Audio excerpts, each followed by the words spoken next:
In 1892, a quarter-inch, gray-snouted beetle crossed into Texas, biologically driven to destroy the American cotton empire from within. Bankrupt farmers across the South burned their fields, choking autumn skies with the black smoke of ruined livelihoods.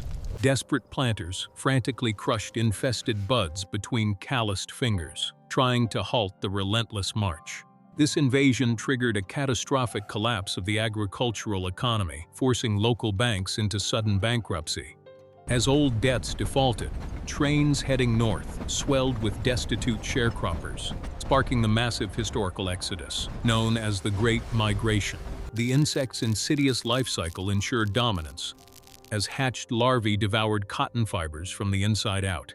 Farmers aggressively sprayed toxic mixtures of arsenic and molasses over the wilting foliage.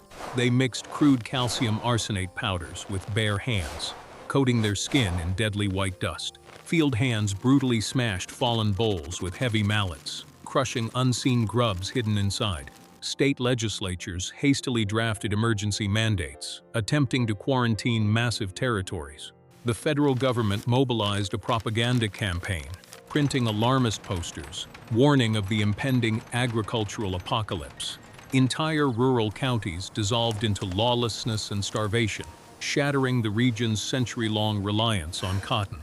By feeding heavily on terminal buds, weevils completely stunted plant growth, leaving only hollowed, rotting shells. Crop dusters flew dangerously low in flimsy biplanes, dumping suffocating clouds of experimental insecticides directly onto farm workers. Families abandoned rusted plows, packing meager possessions into horse-drawn wagons, heading blindly down dusty highways.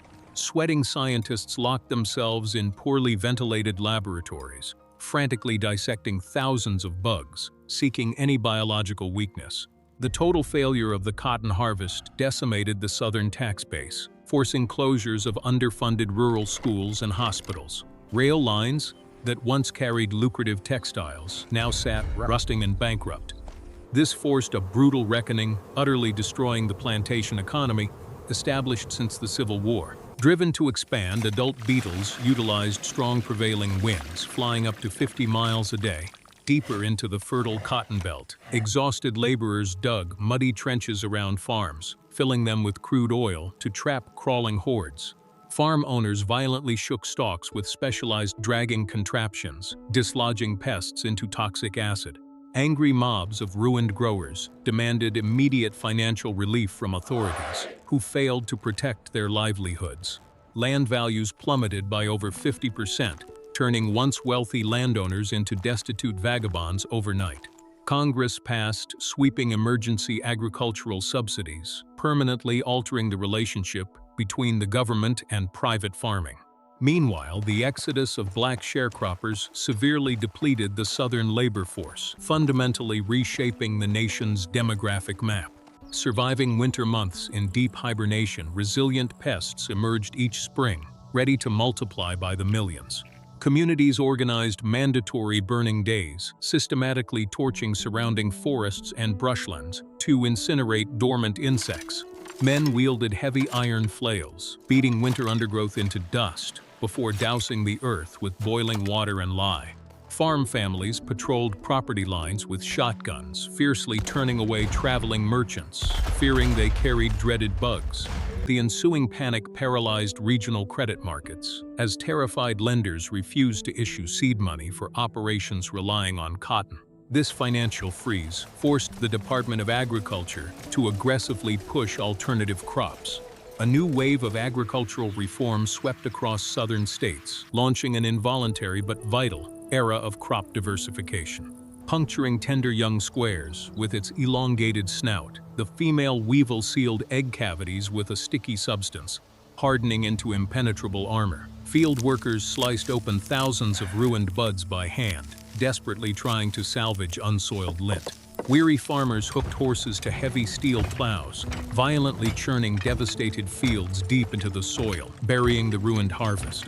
Townspeople organized chaotic insect-catching contests, offering starving children pennies for every jar filled with writhing, gray beetles. This total annihilation of the annual yield forced historic southern towns into permanent abandonment, creating vast ghost towns across the Mississippi Delta. The sudden disappearance of southern cotton sent violent shockwaves through the global textile industry, crashing international markets.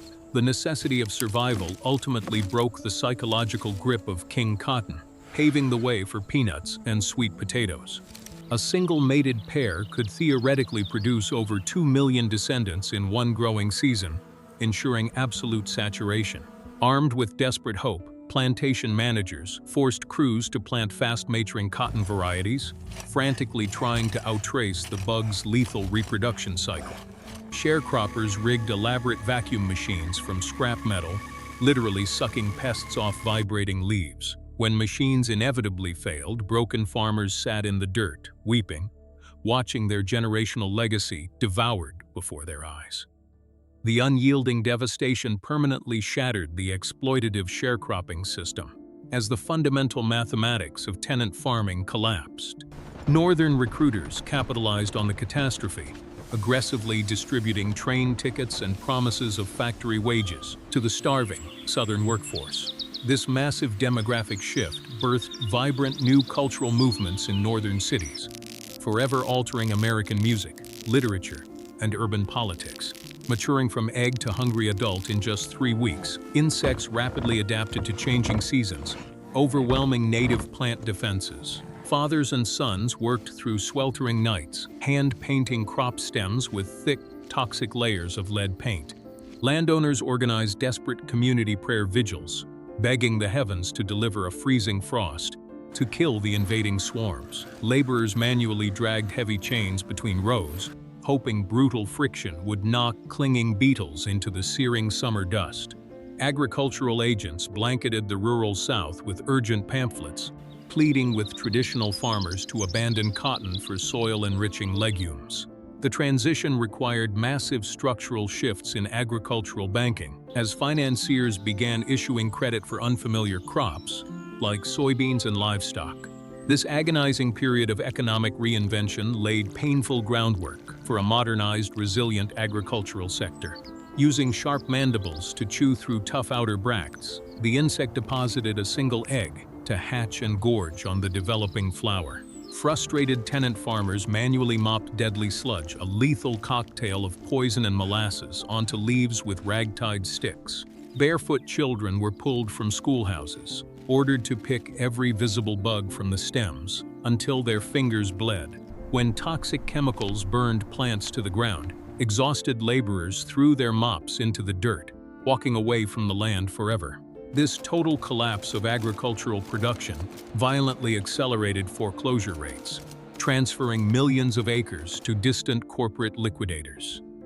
The federal government established new divisions within the Department of Agriculture, expanding state power to regulate national farming practices. Out of this unprecedented economic ruin, a radically transformed Southern economy slowly emerged, eventually embracing the very crops that would save it.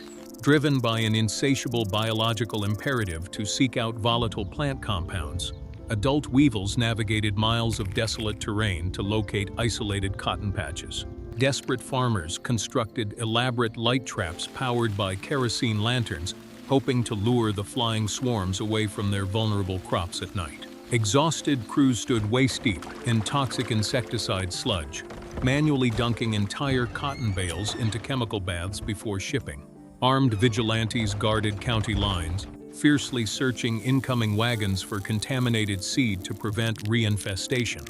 The relentless spread of the infestation forced insurance companies to completely abandon Southern agricultural policies, leaving farmers with zero financial safety nets. Stripped of credit, a massive wave of rural foreclosures swept through the Mississippi Valley, transferring ancestral farmlands into the hands of ruthless northern banking syndicates. This widespread land dispossession finalized the destruction of the old Southern aristocracy, paving the way for corporate agribusiness. Overwintering beneath layers of decaying leaf litter, a substantial fraction of the beetle population survived freezing temperatures by drastically lowering their metabolic rate. Entire communities mobilized during bitter winter months, setting fire to massive tracts of pristine woodland to incinerate the dormant insects hiding in the underbrush. Men swung heavy axes to clear-cut centuries-old timber, frantically destroying any natural habitat that could harbor the pest until the spring thaw. Exhausted families sifted through the scorched earth with iron rakes, desperately searching for surviving beetles in the ashes. This desperate scorched earth tactic triggered widespread ecological devastation, leading to severe topsoil erosion that further degraded already exhausted agricultural lands. State governments were forced to redirect millions of dollars from public works into emergency soil conservation programs to prevent total environmental collapse. The resulting ecological crisis permanently altered southern land management, forcing the creation of modern forestry departments. The pest's hardened exoskeleton provided a robust biological shield, rendering early-generation contact poisons largely ineffective against the adult beetles. Driven to the brink of insanity, farmers resorted to highly experimental and lethal concoctions, spraying a deadly mist of arsenic and lead directly over their fields without protective gear. Sharecroppers blindly inhaled the toxic dust as they walked behind mules, painting the soil with heavy metals that poisoned the local water supply.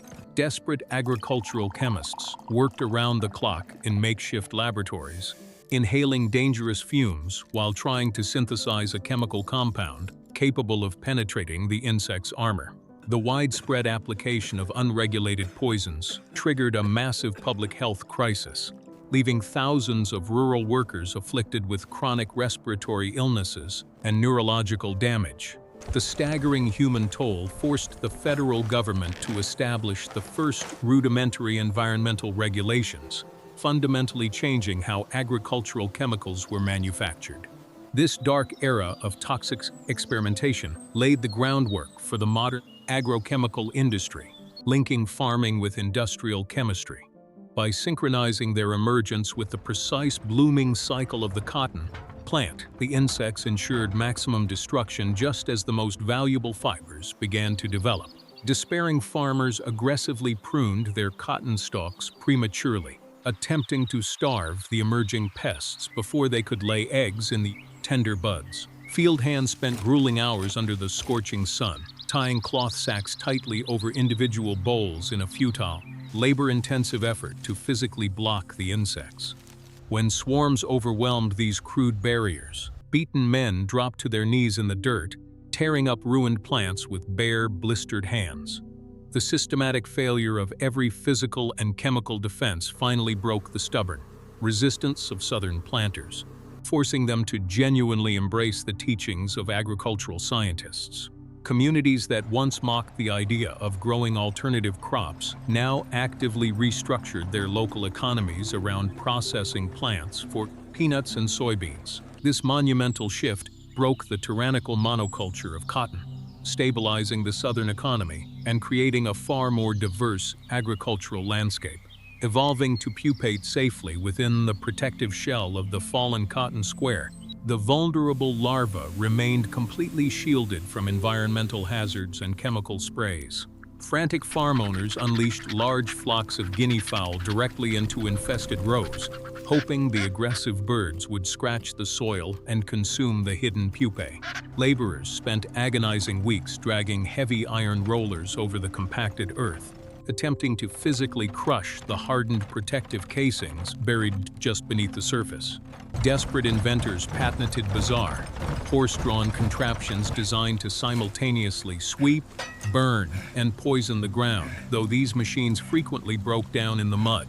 The complete failure of these desperate mechanical and biological interventions drove the final nail into the coffin of the traditional plantation system. Recognizing the permanence of the threat, the federal government heavily subsidized the modernization of southern farming, flooding the region with funds for tractors and mechanized harvesters. The long, agonizing war against a microscopic enemy ultimately dragged the antiquated southern agricultural economy into the 20th century, birthing a highly mechanized, diversified, and globally competitive industrial powerhouse.